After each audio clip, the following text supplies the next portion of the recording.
So Mega Aggron is an insane tank of a Pokemon. This thing has the most craziest stats.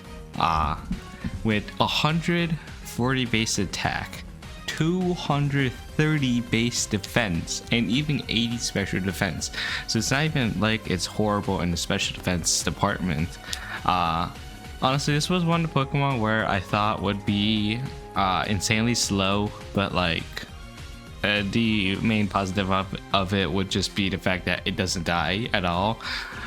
However, after looking at the stats, I realized, oh my god, 140 base attack. Are you serious? This thing has better, I guess, offensive stats than Mega Charizard X. Mega Charizard X, if I remember correctly, only had 110 base attack, so this is actually pretty wild. And with the defense like that, it won't die to any physical attackers, that's for sure.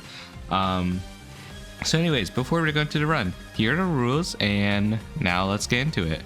So Mega Aggron at the start, I think it starts off with Metal Claw, which is or no, it doesn't start off with Metal Claw, but it gets it relatively soon. I think around like level 10 or 12, but it does start off with the headbutt and tackle, so pretty early on. So just utilizing those, you can pretty much take down everything without much of an issue.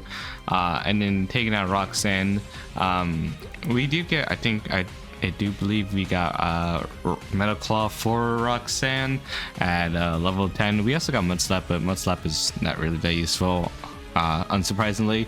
But yeah, going into Roxanne, we have Metal Claw, which makes things insanely easy. We did use an O-Power attack just to ensure that we did one-shot everything. But yeah, with Roxanne down, we take on Brawly, and even though Steel type is weak to fighting, Brawly doesn't really do much damage to us, just because of our insane defenses. So we're able to just take them out early. I will say another huge positive about Mega Aggron is it gets a lot of useful moves early on. By early on, I mean like around the 30s. Like less than 30, like level 28, 25, 28, 30, I believe. It gets Iron Head and Rock Slide, which is very, very strong. It's basically end game moveset. Pretty much his best move other than Heavy Slam, which I'm not even sure if I actually used Heavy Slam. I had to think about that or see in the VOD. But yeah. Mega Aggron just gets some really nice moves really early on. It gets Heavy Slam, I think, around like 47, or 57, which was kind of late anyways. We have Brawly, it's not an issue, and for Watson, we are able to get Bulldoze, so we're able to deal with that, no problem.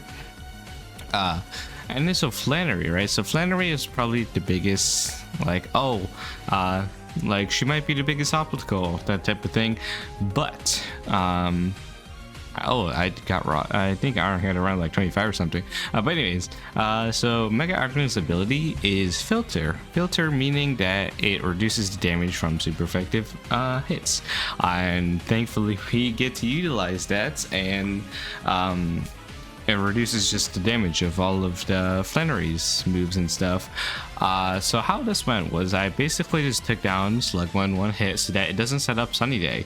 Torkoal comes in and it decides to hit Overheat because it knew it'd do a lot of damage, but because the sun isn't up, and with our filter ability in the same bulk, we are able to tank one Overheat.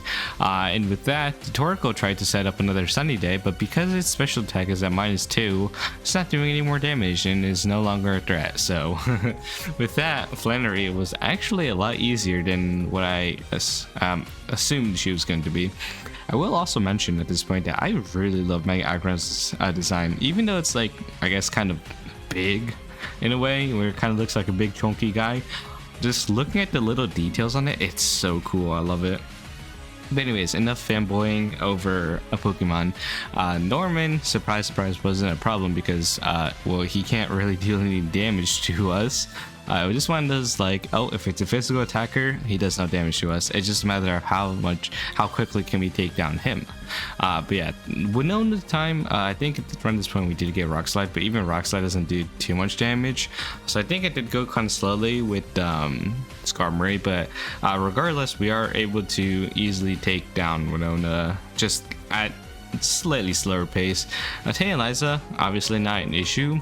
They can't really deal any damage to us. I feel like Tayeliza has never really been much of an issue, but anyways, on our way to fighting Archie, we do get the Earthquake TM, so we get to upgrade our Bolos to Earthquake, which is nice. But yeah, Archie, surprisingly, is not much of an issue because Mightyena does no damage, Crobat does no damage, and does Muck does even less damage because it doesn't even have any non-poison type attacks. So and I think it also made a switch into Mega Sharpedo because it couldn't hit me, which ended up getting the Sharpedo killed before he could even Mega Evolve. So yeah, I don't know. We're able to take out Muck with an Earthquake. Oh wait, no. She does do the switch. Yeah, okay. But anyways, yeah, Archie not a problem. And then Wallace time. So Wallace is just kind of a slow burn since we can avoid like dying quickly just because of our bulk in general. However, it just takes a while. Since we're mainly just pressing Earthquake, it's able to take down Love Disc in one hit, but taking out Wish Cash takes up to 2 hits, and then Milotic also takes a couple hits, and its Hydro Pump actually does a lot of damage to us. So we had to just kind of stall that out until it ran out of Hydro Pumps. That we don't have to worry. And I think, if I remember correctly here, the Wally fight right after, we almost struggled. It's just... we are at a point where Mega Gallade's close combat could have potentially killed. We couldn't one-shot it. However, it decided to go for... oh, it's also because the Magneton used something... I think it used Screech to lower my defense by 2. Yeah, which meant we were at -2 defense. And then turn 1, or I couldn't one-shot the Mega Gallade. The Mega Gallade went for Swords Dance, so that meant just a close combat would easily kill. However, second turn decided to go for Swords Dance again for some odd reason, which meant we were able to take him out without worrying about having to die. So, taking down the Elite Four time. So Sydney is one of those not an issue again, just because he doesn't have enough damage to kill us. Yeah, I don't even think it took that long either. The main problem was dealing with Phoebe again. However, I think Phoebe wasn't much of an issue since at this point I don't know, Phoebe I think I did still struggle a bit against because I think a +1 Iron Head. No, it wasn't with Dusclops. It wasn't Dusclops. So Dusclops we were able to take down without much of an issue. However, her Bayonets actually somehow became an issue this time, mainly because I was getting really bad RNG in the Elite Four. I will also say, Dusclops, I got really lucky with getting the flinch on Iron Head. I don't know how I got that insane luck, but it happened. I did use up a lot of PP against Dusknoir just because of his pressure ability. But then, yeah, we're able to take down Sableye. Now the problem is Bayonet, because they use Will-O-Wisp. It uses Will-O-Wisp and Spite, which is really annoying. Makes us run out of PP, and it burns us, forcing us to, I guess, heal up. And then it goes for, and then it gets a special defense drops with Shadow Ball, which it doesn't kill us the first time, but it's just still kind of annoying in general.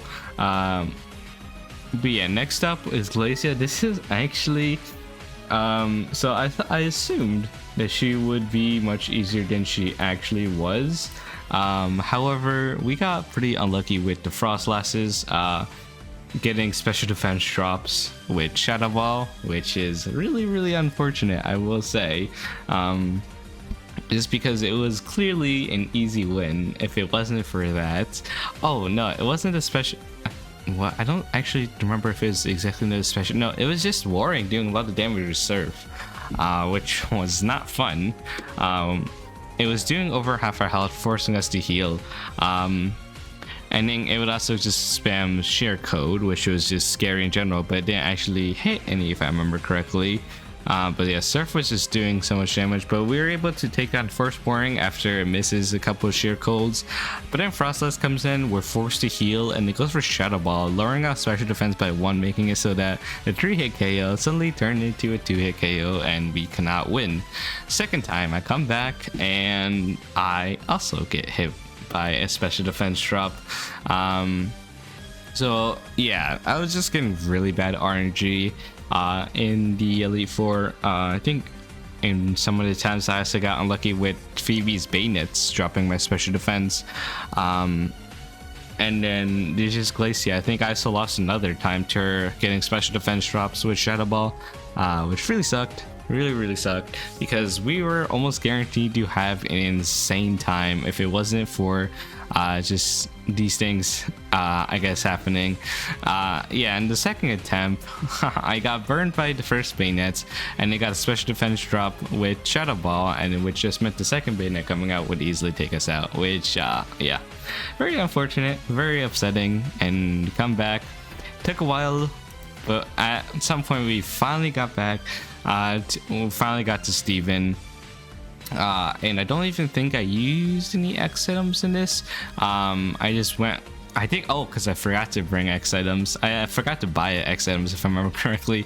But yeah, so forgetting that just meant that we couldn't use it. But Steven doesn't really have anything that actually threatens Mega Aggron with our insane bulk, so we're able to just deal with him no problem. His Earthquake ended up doing like a third of our health. Probably not even, yeah, so less than the third of our health, so we had nothing to worry about his Aggron. I think we took a decent amount of damage from Claydol. I think we had to just kind of PP stall a bit, but I think at some point he did go for this light screen for some reason, giving us the chance to just go in, and we learned Heavy Slam right before, I guess, a model, which allowed us to just take that out, even though Ironhead would have done the trick.